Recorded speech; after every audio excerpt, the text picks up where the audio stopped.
Mga kaibigan, panoorin po natin ang video ni Congressman Attorney Joel Chua. Si Kong Chua po mga kaibigan ay wala po sa faction ni PBBM. Siya po ay nakaisko noong panahon ng eleksyon. Hindi po niya sinuportahan si PBBM. Pero eto po siya ngayon. Malakas ang loob na talagang nananawagan na bumaba na sa pwesto si VP Sara Duterte. Mga kaibigan, na-meet po namin siya at na-interview at eto nga po ang kanyang saloobin. Hindi ko po kilala si Presidente Bongbong Marcos. Hindi ko po kilala si First Lady. At hindi ko rin po kilala, hindi rin nakalagay sa ating speaker. Parang mali. At hindi ko po binoto si President Bongbong Marcos para po sa inyong kaalaman. Ako po ang nag-iisa aksyon demokratiko sa Kongreso.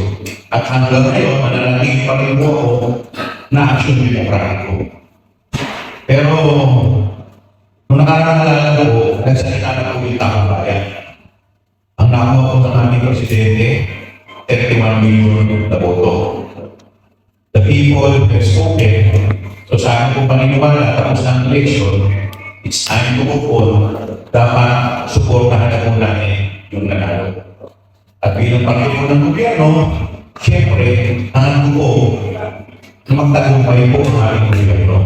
Dahil kaya naman po kami lahat ng dirito, kaya naman po hindi kami lahat binoto. Parang magiging matagumpay ang gobyerno at inaasahan ng taong bayan na may aanak sila sa kanilang kinalalagyan. Yun po ang papel namin dito sa gobyerno. Ngayon, tinatanong po ninyo kung bakit po ako nagbigay ng komento. Sa aking paniniwala, medyo tama na.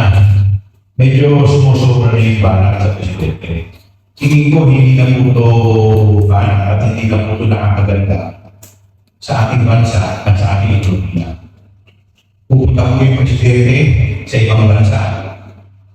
Pag pumunta po ang Presidente sa ibang bansa, hindi na po siya si Bongbong Marcos. Siya na po ay Presidente ng Republika ng Pilipinas. Sa madaling salita, nire-represent na lang niya ang ating bansa at lahat ng Pilipino. So sa aking paniniwala, hindi naman po siguro tama na habang siya ay nagtatrabaho sa ibang bansa, pinapanama po natin siya dito. Pinapahiya po natin ang Presidente sa ibang bansa. Pag pinahiya po natin ang Presidente sa ibang bansa, ang napapahiya po hindi lang ang Presidente, pati po tayo mga Pilipino.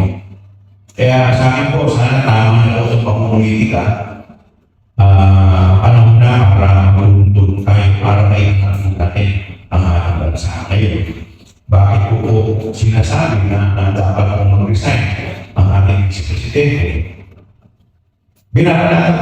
Ilang ulit na pong binabanatan ng pamilya ng ating Vice-Presidente, ang ating Presidente. At nakikita po natin wala namang ginagawa ang ating Vice-Presidente. At may mga pagkakataon na kumain pa po ang ating Vice-Presidente sa mga prayer rally na ginagawa ng kabilang tao. Tapos siya naman po ay nag-enjoy bilang parte ng official family ng ating Presidente. So paano po niya magaganap pagkagawa ang kanyang passion kung gano'n po ang paniwaga ng kabilang kampo na umalis sa pwesto ang ating Presidente? So ibig sabihin po, hindi sila naniniwala sa liderado ni Presidente Bongbong Marcos. So paano pa magiging parte ng official family? Paano pa magiging alter ego ng Presidente kung hindi kayo naniniwala sa ating Presidente? Hindi naman po natin may kakailan. Wala naman po tayo nakikita ng effort sa ating Vice-Presidente para pigilan ng kanyang pamilya sa ginagawa. So yun lang po ang sa akin. Next question po. May nasabi po kayo na kulangan si VP Sara sa kanyang pag-manage at pag-handle sa TED. Ano po ba yung ibig sabihin niyo po sa mga kakulangan po niya sa kanyang trabaho? Well, meron kasi silang ginawang programa eh. Diba? Yung isang programa yung kung sa ating year-is, walang klase. Diba? Ano yung tawag doon yung Catch-up Fridays. Yung Catch-up Friday. Diba? Kaya naman yung programa, maganda po yung layunin. Sabi na, Catch-up Friday, papakot ng mga estudyante. Tapos, ang Ang gagawin ko ng estudyante, magbabasa. Pero basically, pupunta ka rin sa eskwela para magbasa. Diba? Ngayon, ang tanong ko po, ano pong babasahin? Eh, bulang-bulang po tayo ng materialis. Ang nangyayari po sa ground, yung kalokohan, ang nangyayari po sa ground, yung mga estudyante nag-a-absent na lang, o yung iba nag-aalam mo lang ng cellphone, o kung ano ang ginagawa, hindi po na gagawa yung layunin talaga ng programa. So saan po paniniwala, medyo minadali nila, saan po, ang una po nilang ginawa, yung mga hindi materials, kung saan yung estudyante, yun muna ang ginawa. Kasi alam po yung ginagawa naman sa private school, pero yung mga library nun, puno at hitik sa libro ng mga interest ng mga estudyante. So dapat, ganoon muna ang ginawa. Yung mga ordinaryong textbook natin kulang. Yung pakalang mga libro kung saan magkaka-interest. Kasi ang layo niya is para ma-improve yung feeling comprehension ng mga estudyante. Dahil sa ngayon, nakakalungkot pong aminin, out of 81 countries pa, kung bumili ko ako nagkakamali na 76 po tayo, nasa 81 po tayo. So sana, pinag-isipan po nila ng maigi yung programa. Hindi yung inilabas para may present sa media na meron po sila program. Yung po yung isa. Pangalawa, until now, nandun pa rin yung tinatawag natin na yung online. Di ba? So, sa akin kung paniniwala, nakakita natin yung mga produkto ng online. Talagang medyo napag-iwanan. Bakit? Ano po sinabi? Kasi online. So, ano bang magiging resulta? Kung minsan, gumagawa ko ng mga assignment doon, mga mabula. Diba? At minsan, hindi pa na minsan, kadalasan yung mga bata, dahil nasa bahay, distracted. Kasi nandun ka sa bahay mo, nakikita mo yung karuan mo, nakikita mo yung kapatid mo, nakikita mo nanay mo. Yung focus of attention nila, wala talaga dun sa paksa ng mag-aaral. So tingin ko, mas maganda, face-to-face pa rin. Ayusin ngayon, dahil mag-init ang panahon. Ayusin natin yung oras. Di ba? Ang pagpasok. So sa akin, sa tingin ko, ito po yung mga programa na dapat pinatutupad. Hindi yung mag-iisip lang tayo ng programa, para meron tayong press release na dyan. So siguro, dahil ito nga ang problema, dahil nga ako sa politika, kaya dapat bigyan na rin natin ng free na, kung ang ating Vice President ay mag-resign, mabibigyan na ang Presidente ng free na para makapamili na ipapalit niya sa ating Vice President nang sa ganun talagang makapag-focus sa pagpapatakbo ng DepEd.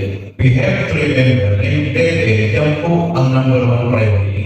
In fact, sa ating konstitusyon, sa ating salitang batas, ito po ang may highest budgetary allocation.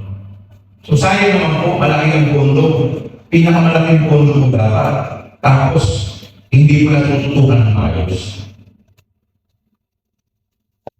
Sa ako naman po sa West PLDC, kasi marami din po ang nagkagalit kay BP Sara tayo po sa kanyang mga comment dito. Pero sinasabi ko po ng iba na hindi naman daw niya trabaho yun kasi DepEd Secretary po siya. Anong masasabi niyo po?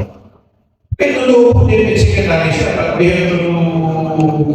have to be reminded, firstly, Vice President siya. Bilang Vice Presidente, ikaw ang second highest official sa ating bansa. Hindi ba dapat alam ng mga bawang Pilipino kung ano ang ano dito? And most of the time, pinagkakagawa po sa ating Presidente ang ating bansa pag ang ating Presidente ay wala po dito sa Pilipinas. So hindi ba dapat mas alam natin kung ano ang saan ng tao na pinagkakatiwala ang ating bansa sa kanyang mga lakad? Baka mamaya may mangyari po sa wag naman po sana. May mangyari po sa Presidente at alam natin kung ano po ang isang ng ating Vice Presidente o ang Pangulo. Tama naman po siya, valid po ang kanyang sinasabi. Dahil kung hindi ka na nga naman naniniwala sa gobyernong ito, ano pa ang dahilan para magstay ka as DepEd Secretary? Ano kaya ang gagawa ng resolution sa Kongreso, in-join resolution para hindi talaga ng pagpiliw sa DepEd BP Sara Duterte, para talagang magawa na nila ang kanyang trabaho as Vice President of the Philippines. Pwede naman po, dahil wala naman pong pipigil sa mga congressman kung gusto nyo magkakaroon ng resolution. Pero siyempre, yung pag-ibigil, nasa inyo. Diba? Yung tinatawag natin delegation. So, kaya ko ba na panawagan? Kung sa'yo maniniwala, hindi ka na nakakatulog. Di ba? May hindi na komportable. Maraming pagkakataon, mapapanood natin. Doon siya sa isang okasyon kung saan ihahatid ng ating presidente papuntang ibang bansa. Nakikita natin awkward na eh. So at least, pamali natin, mapaganda ba siya? Mapaganda ba yung kanyang pag-resign? Nakita ka pa ng tao, yung kanyang panindihan.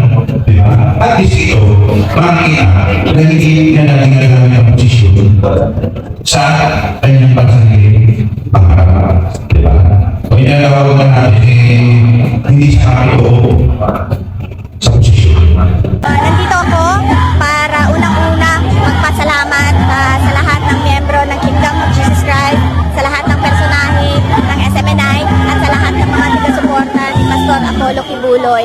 Nagpapasalamat kami sa inyong suporta, sa aking opisina, sa opisina ng Vice Presidente at sa Department of Education at sa trabaho ko sa OVP at sa Department of Education. Nandito din ako para manawagan sa lahat na ipagdasal natin ang ating bansa. Magdasal tayo ng katotohanan, ng hustisya para sa lahat na pantay-pantay ang pagtrato ng gobyerno sa lahat ng mga tao.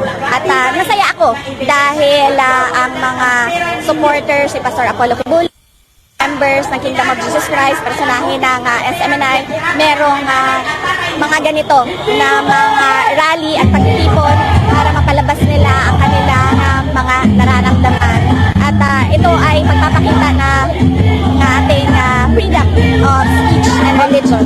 Kakaasa sila na tutuparin ko ang mandato ng aking opisina, ng Office of the Vice President, ng Department of Education, at pagtatrabuhuan ko yon. Nandoon yon sa aking oath, nakalagay doon that I consecrate myself to the service of the nation. Ibig sabihin nun, magtatrabaho ako para makakita tayo ng mas magandang kinabukasan para sa ating bansa. Nandito din ako para makiisa sa pangdarahas, pang-aapi sa SMNI. Clearly, it is a violation of the freedom of media. No? At nandito din ako para suportahan si Pastor Apollo Kibuloy kasi nakikita natin na this is a trial by publicity. Mga hearing na walang pinupuntahan, mga witnesses kuno nga nagkukubli kung ano yung kung sino yung totoong identity nila. At one-sided siya.